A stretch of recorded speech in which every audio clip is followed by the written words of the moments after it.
Hello అండి, అందరికీ నమస్కారం. నేను మీ కట్టకర్తి. కామాక్షి ఈ పేరు ఎంత బాగుంది. మనం నమ్మే దేవత పేరు కదా. కానీ ఈ పేరుతో ఆంధ్రప్రదేశ్లో ఒక లేడీ డాన్ ఉంది.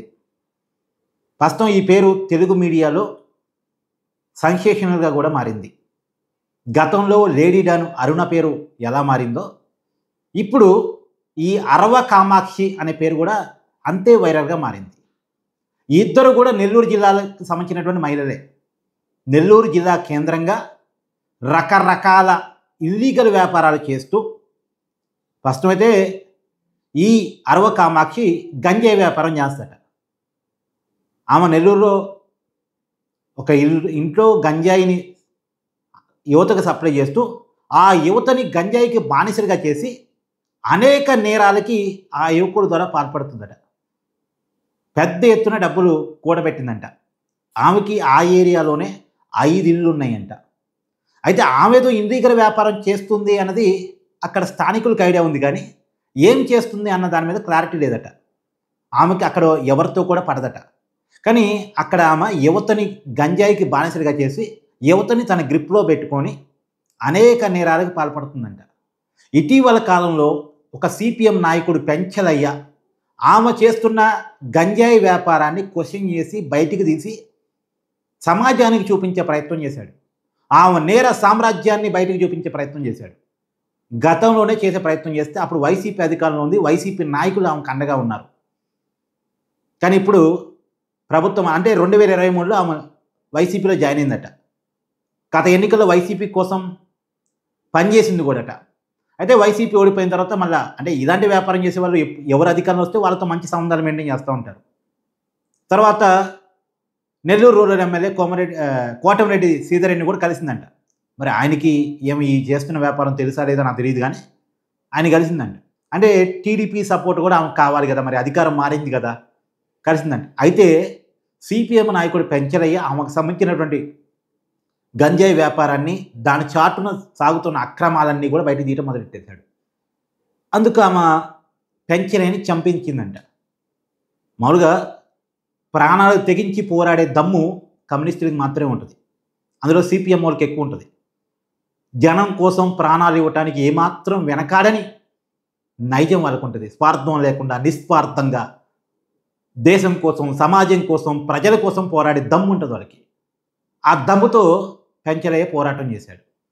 మొత్తానికి ప్రాణాలు కోల్పోయాడు. ప్రాణాలు కోల్పోయిన తర్వాత ఆ పెంచలయ్యని చంపిన వాళ్ళని పట్టుకోవటం కోసం పోలీసులు వెతుకులాడుతూ ఉంటే కత్తులతో పోలీసుల మీద కూడా దాడి చేశారట. ఎవరు? ఈ అరవ కామాక్షి మనుషులు. చూడండి, పోలీసుల మీద దాడి చేశారంటే వాళ్ళు ఏ స్థాయికి ఎదిగిపోయారో చూడండి.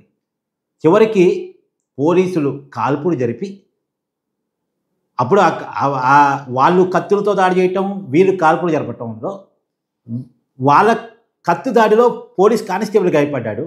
వీళ్ళు కాల్పుల్లో ఒక దుండగుడు గాయపడ్డాడు. వీళ్ళిద్దరిని హాస్పిటల్లో జాయిన్ చేయించారు.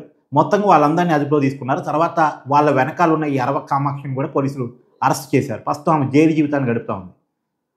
ఇప్పుడు ఏమో చేస్తున్న వ్యాపారాలు, ఆమె ఇంట్లో పెద్ద ఎత్తున గంజాయి పట్టుబట్టడం, ఆమె ఇంట్లో అనేక మారణాయుధాలు పట్టుబట్టడంతో అక్కడ స్థానికులంతా రియాక్ట్ అయ్యి అక్కడ స్థానికులు మేలుకొని ఒక రకంగా అంటే ఆ ఏరియాలో వైసీపీ ఓటింగ్ కంటే కూడా టీడీపీ ఓటింగ్ ఎక్కువ అంట. కాబట్టి ఏమి చేయలేని పరిస్థితిలో చాలాగా గమనున్నారు. ఎప్పుడైతే పోలీసులు ఆమెను అరెస్ట్ చేశారో వెంటనే ఏదో వెహికల్స్ తీసుకొచ్చి ఆమెకున్నటువంటి 5 ఇళ్ళు కూల్చేశారట. నైట్ జేసీబీలు తీసుకొచ్చేసి ఆమెకున్నటువంటి 5 కూడా కూల్చేశారట. మొత్తంగా ఆమెని సొసైటీలో సోషల్ బాయ్కాట్ చేశారు ఒక రకంగా చెప్పాలంటే ఆ ఏరియా వాళ్ళంతా కూడా. అయితే ప్రస్తుతం ఇప్పుడు ఆమె జైల్లో ఉందనుకోండి, అది వేరే విషయం. కానీ నెల్లూరు కేంద్రంగా ఒక దారుణమైన విషయం. 2019 ఎన్నికల్లో నెల్లూరు, చిత్తూరు జిల్లాలో వైసీపీ పెద్ద ఎత్తున గెలిచింది. నెల్లూరు జిల్లాలో 10కి 10 స్థానాలు గెలిచింది. చిత్తూరు జిల్లాలో కూడా ఒక కుప్పం తప్ప అన్ని స్థానాలు వైసీపీ గెలిచింది.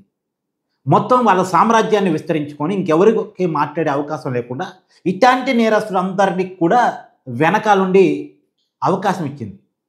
ఇలాంటి వాళ్ళు ఒక సామ్రాజ్యాన్ని ఏర్పాటు చేసుకున్నారు. గతంలో పనిచేసినటువంటి అంటే గతంలో అరెస్ట్ అయినటువంటి అరుణ కావచ్చు, లేటెస్ట్గా అరెస్ట్ అయినటువంటి ఈ అరవ కామాక్షి కావచ్చు. ఎంత దారుణం చూడండి. వీళ్ళ చరిత్రలు గనక చదివితే అంటే పోలీస్ అధికారులను కూడా తమ గ్రిప్‌లో పెట్టుకొని ప్రత్యేకించి గతంలో అరెస్ట్ అయిన అరుణ. ఆమె జైల్లో ఉన్నోళ్ళతో ప్రేమాయణం నడుపుకుంటూ, జైలు నుంచి తను ప్రేమాయణం నడుపుతున్న వ్యక్తిని బయటికి తీసుకొచ్చి, బయట చిత్తూరులో తిరుపతి కేంద్రంగా ఒక హాస్పిటల్‌లో సెటిల్మెంట్ సెంటర్ పెట్టుకుంది అనేది విషయం బయటకొచ్చింది కదా! మాట్లాడుకున్నాం కదా గతంలో కూడా. ఎంత దారుణమో చూడండి. సో ఏది ఏమైనా ఇలాంటి వాళ్ళని వదిలిపెట్టకూడదు. ఇలాంటి వాళ్ళ విషయంలో కఠినంగా ఉండాలి. అంటే వీళ్ళిద్దరూ బయటపడ్డోళ్ళు. అరుణ గాని, కామాక్షి కానీ బయటపడ్డారు. కానీ బయటపడని వాళ్ళు ఇంకెంతమంది ఉన్నారో వాళ్ళ విషయంలో కూడా ఒక నిఘా వ్యవస్థ అవసరం అనేటువంటిది నా అభిప్రాయం. మీ అభిప్రాయాన్ని కూడా కామెంట్ చేయండి. కామాక్షి విషయంలో కానీ, అరుణ విషయంలో కానీ, అరుణని కామాక్షిని పెంచి పోషించినటువంటి పార్టీ విషయంలో కానీ. Thank you.